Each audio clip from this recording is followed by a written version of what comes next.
everybody, and welcome into another episode of the Mountaineer Postgame Show. I'm Schuyler Callihan, and West Virginia improves to 5-0 on the young season with an 81-59 victory over the Lafayette Leopards on Monday night. That also now ties Fred Schaus for the best start for a first-year head coach in WVU program history.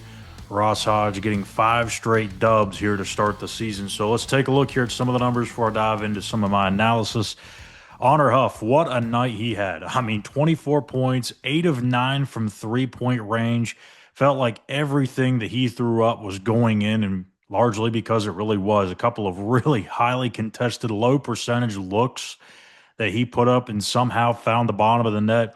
All twine, no rim. Just an awesome performance from him. I feel like that's not going to be the last time we'll see one of those nights from him. But the true freshman, DJ Thomas, he was actually the one that led the way with 25 points on 11 of 17 shooting, most of that pretty much coming within a couple of feet of the basket, but still he had his way with the Lafayette bigs underneath, fought his way through traffic, kept his feet under him, didn't rush anything, had a really nice night, and finished as the team's leading scorer. Trey Eaglestaff still a little silent here at the start of the season, just 1 of 4 from the field tonight, 4 points. Brendan Laurent goes 9 and 5, and we have a 9-5-3 game from Amir Jenkins, the other true freshman that is in this rotation right now. So overall, it's kind of what you would expect, about a 20-point or so win. It was never really in danger, I would say. Even when it was 11-11 at the 11-minute mark of the first half, it never felt like this game was ever really going to come down to the wire here. But for me, it felt like there was just a little slight step back in terms of the energy and maybe the focus defensively. They would sit down in the half court and play great half court defense for the majority of the shot clock, and then something would happen at the end where you'd have a guy slipping through the back door, you'd have somebody coming off a screen and knocking down a three, just maybe a tad bit slow on some of those rotations on the perimeter, but it's not concerning. We've seen this group do it really strongly for the first 4 games, and I think tonight was just a factor of, hey, it's one of those things where you can be human. You have a big emotional type of game like you did a few nights ago against Pitt. You get the win convincingly. A couple of days later, you play a team that's clearly at a disadvantage compared to you, and I think that creeps into your head a little bit. And it showed up at times, I think, where you had the good defensive rotations and they defended the shot clock in its entirety and played really strong defense, but it came more so in stretches tonight than it did consistently throughout the 40 minutes. So I think that's why you saw them hit 10 of 22 from 3. Now, a couple of those threes that they hit, you just got to tip the hat to them because some of those were really tough shots that you defended really well, and the guy just made a really good shot. So you got to give them credit. But as far as some of the notes on the West Virginia side that I really wanted to hit home here, first, let me start with Amir Jenkins because I just happened to notice before I popped on here that I didn't have him mentioned in either of my 2 immediate post-game articles, the Stock Up, Stock Down article or the Rapid Takeaways, and that's completely on me. For some reason, I swore that I had him in one of those 2 articles. For some reason, I didn't. I could always go back and add it, of course, but I wanted to hit on it here too. He has really impressed me defensively. My goodness. The guy is a pest. He is constantly moving his feet, constantly moving his hands, plays defense tenaciously without fouling. He only had 1 foul tonight, and it was on I would say it was probably a foul, but he almost came away with a strip steal there and had a breakaway opportunity. But the guy just never stops. He is like that Energizer bunny that just never runs out of energy. And that is something that's contagious and I think is really going to be a huge factor in West Virginia's success this year. If he can continue to play like that, and obviously he's going to get better throughout the year, but defensively, my goodness, he is so impressive. The way he moves his feet, the way he stays in front of people. It doesn't matter. I mean, I understand that he's had not the greatest of competition through these first 5 games, but even in the Pitt game, I thought he showed some really nice things where he wasn't getting out physicaled by any stretch of the imagination. He looked the part. And as Ross has said many times this year, he and both DJ Thomas just look years beyond their their actual age. And if he can get it going offensively, which towards the end of this game, we saw him kind of, I don't know if I would say heat up, but we saw him kind of find some groove there, making a few shots. He's going to be a really solid two-way player at some point. Is it going to be this season? I don't know. But if it is, if it does happen this year, look out because all of a sudden that makes this team that much more dangerous. Going to the other true freshman, DJ Thomas. Look, I was really kind of unsure as to what to expect from DJ this year, just because you knew Harlan and Jackson Fields and Brennan Lorient, when all those guys are healthy and available, that they're going to eat up the majority of the minutes.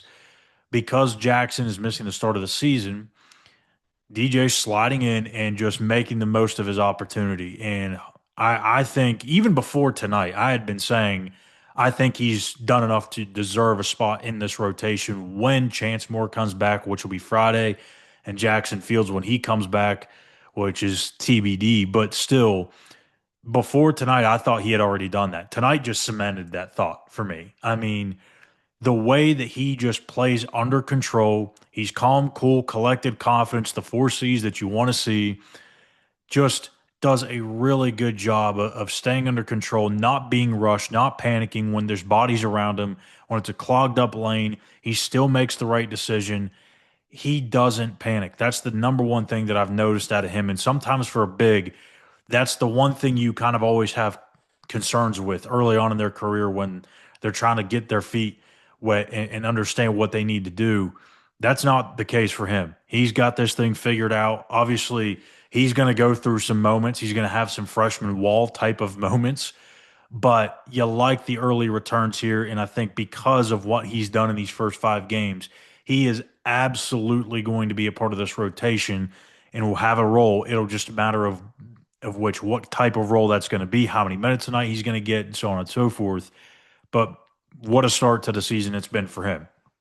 Going to Trayson, Eagle staff, Chance Moore here, because I've seen it float around a couple of times. I even mentioned this in I believe it was the Rapid Takeaways article, that there's going to be some people saying that Chance Moore needs to be starting in this lineup. And look, I can't say that I would be against it, but I also understand the reasoning to not do it. You're wanting to get Chance Moore eased back into this. I know he's been participating in practice and he's been lifting weights and all this other stuff, conditioning, but it's still he's missed 5 games. That's 5 games where you've started to build some chemistry with the starting lineup, even though Trayson hasn't really got going just yet. You don't want to just throw a complete wrench into this thing, and you also don't want it to be unfair for Chance to just sit out the first 5 games and say, "Hey, go start." Like go, you want to ease him into this, allow him to get his feet wet, and then if you need to make a change, you can. So that my expectation is Friday night against Clemson and Charleston, the starting lineup's going to remain the same.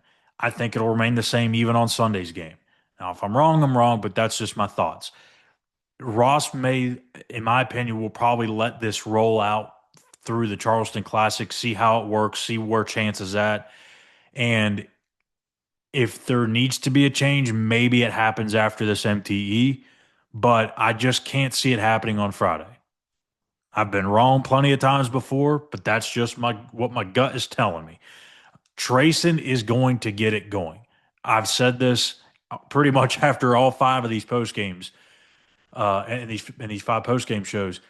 He has shot the ball incredibly well throughout his entire career, no matter the level. It's going to happen. It's just a matter of time. It could have been the same as we saw with Honor. Like even he in these first 4 games wasn't lighting the world on fire. The difference with him is he was just finding more ways to get open. He was finding shots and taking them. Trayson's been a little bit more. I'm just speaking my thoughts here, not speaking for him, obviously, but I think he's a little bit in his head. He's second guessing himself. And when you're thinking instead of just going out there and playing, this is kind of what you get.